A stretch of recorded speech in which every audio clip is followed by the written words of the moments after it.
Hi పిల్లలు, అందరూ బాగున్నారా? ఈ 2024లో మన థీమ్ పేరేంటి? స్పెషల్. ఈ సెకండ్ డే అమడి గ్రామంలో మనం ఉన్నాము. సెకండ్ డే ఇంతవరకు మీరు ఒక మంచి లెసన్ విన్నారు. షడ్రక్ మేషక్ అబ్దేల్ గురించి మనం విన్నాం. ఇప్పుడు సెకండ్ లెసన్ మనం వినబోతా ఉన్నాం. బైబిల్ లెసన్ సెకండ్ లెసన్ మనం వినబోతున్నాం. పరలోకం కోసం వినబోతున్నాం. ఈ లెసన్ పేరు ఏంటంటే వర్డ్లెస్ హార్ట్. ఏంటది అంటే మాటలు లేని మాటలు రాని హృదయం అన్నమాట. దానికోసం నేను ఇప్పుడు చెప్తా ఉన్నాను. ఫస్ట్ పిల్లలు, ఈ లోకం అంతా కూడా, ఈ ప్రపంచం అంతా కూడా దేవుడు చూసినప్పుడు పాపముతో నిండిపోయి, అదిగో బ్లాక్, అక్కడ బ్లాక్ కలర్ కనిపిస్తుందా? సైలెన్స్ పోలీస్ ఒక టీచర్ అమ్మాయి ఎక్కడ కూడా బ్లాక్ కలర్ తో ఉంది కదా. సాతాను అపవాది ప్రతి ఒక్క మానవుణ్ణి శోధించి పాపంలో పడగొడుతుంది. అయితే పాపంలో పడిపోయినటువంటి మానవుణ్ణి రక్షించాలి. మరి ఎవరి ద్వారా రక్షణ కలుగుతుంది అంటే దేవుడు భూమి మీదకి ప్రవక్తలు పంపించాడు, న్యాయాధిపతులు పంపించాడు, రాజులు పంపించాడు. ఎవరి మాట వినలేదు. చివరికి దేవుడే తన ప్రియమైన కుమారుణ్ణి యేసయ్యని భూమి మీదకి పంపించాడు. ఆయన ఈ భూమి మీద జన్మించారు. మీ అందరికి తెలుసు కదా. యేసయ్య కోసం తప్పకొట్టండి. పాపములో పడిపోయిన మానవ రక్షించడానికి, వారి జీవితము పరిశుద్ధపరచబడడానికి ఏం జరిగిందంటే యేసు ప్రభువు జీసస్ ఈ లోకానికి వచ్చి తన అమూల్యమైన రక్తాన్ని చిందించి అందరినీ పాపములను విడిపించడానికి యేసే తన రక్తాన్ని చిందించారు. ఎవరైతే యేసే రక్తములో కడగబడతారో వారి పాపములు కడగబడి మరలా పవిత్రపరచబడతారు. పిల్లలు, ఈ వైట్ కలర్ దేనికి గుర్తుగా కనబడుతుందంటే పవిత్రతకి, పరిశుద్ధతకి గుర్తుగా కనబడుతుంది. ఈ రెడ్ కలర్ దేనికి గుర్తుగా కనబడుతుందంటే యేసే రక్తానికి, సిలువకు గుర్తుగా కనబడతా ఉంది. ఆ బ్లాక్ దేనికి గుర్తుగా కనబడుతుందంటే సాతానికి, లోకానికి, పాపానికి గుర్తుగా కనబడుతుంది. పిల్లలు, పాపములో పడిపోయిన మానవుని, పాపములో పడి జీవితాన్ని నాశనం చేసుకున్నటువంటి తమ్ముల కొరకు, చెల్లి కొరకు, వ్యవస్థల కొరకు తన అమూల్యమైన రక్తాన్ని నీ కొరకు నా కొరకు ఆయన సిలువలో కాల్చారు. పిల్లలు, కాల్చి ఆయన నీ కొరకు నా కొరకు చనిపోయి మూడవ దినాన తిరిగి లేచాడు మన యేసయ్య. ఎవరైతే దేవుని యొక్క నమ్మిక ఉంచుతారో, రక్షణ తీసుకుంటారో, పవిత్రంగా జీవిస్తారో, ఒక దశ వచ్చిన తర్వాత ప్రతి ఒక్కరూ బాప్తిసం తీసుకోవాలి.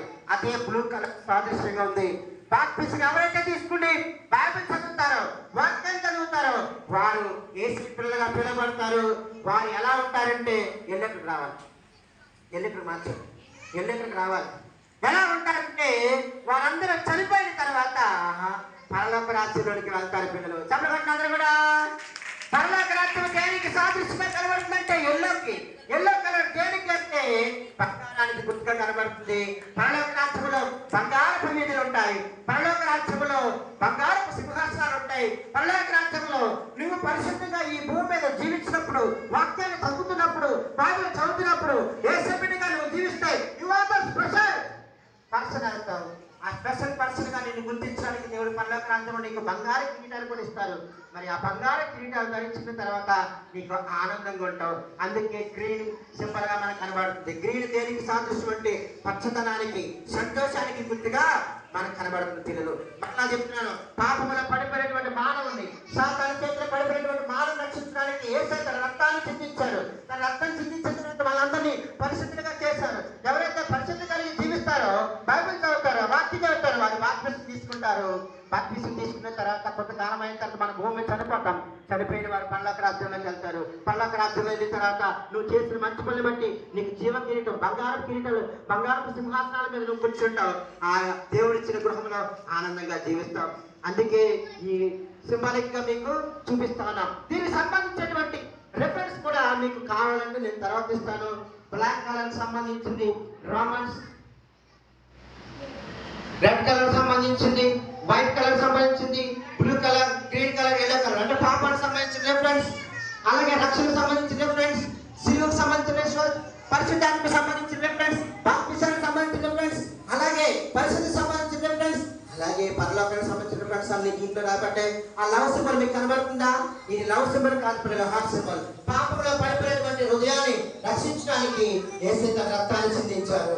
ఎవరైతే యేసు రక్తంలో కడగబడతారో వాళ్ళు పవిత్రంగా తెచ్చిపడతారు. పవిత్రంగా తెచ్చిపడిన తర్వాత భూమి మీద జీవించినప్పుడు పరలోక రాజ్యం ఇవ్వబడతారు. చనిపోయిన తర్వాత పరలోక రాజ్యం ఎప్పుడైతే ఇవ్వబడతారో వారు హ్యాపీనెస్ గా ఉంటారు. ఇప్పుడు చూడండి, అందరూ చెప్పగట్టండి, అందరూ మహాన్ చూపించారు, అందరు గట్టిగా చెప్పగట్టాలి పిల్లలు. ఈ దినము ఈ VBS ద్వారా, ఈ CBSE క్యాంప్ ద్వారా, ఈ అవిడి గ్రామంలో పెట్టినటువంటి ఈ చిల్డ్రన్ క్యాంప్ ద్వారా నీ జీవితం కూడా మార్చబడాలని అనుకుంటున్నట్లయితే ఈ దినాన్ని యేసయ్యను సొంత రక్షకుడిగా అంగీకరించండి. నీ జీవితంలో రక్షణ లేకపోతే యేసయ్యా ఈ దినాన నేను నిన్ను తెలుసుకుంటా ఉన్నాను, ఈ దినాన నువ్వే నా దేవుడు, నువ్వే నాకు కావాలి యేసయ్య అని ప్రార్థన చేద్దాం. అందరూ కూడా తల వంచండి, ప్రార్థన చేద్దాం. ఈ మహాలు చూపించండి, కొడుకు పట్టుకుని మీ కొరకు అందరి కొరకు ప్రార్థన చేద్దాం. ఈ మాటలు దీవించును గాక. ఆమేన్, ఆమేన్.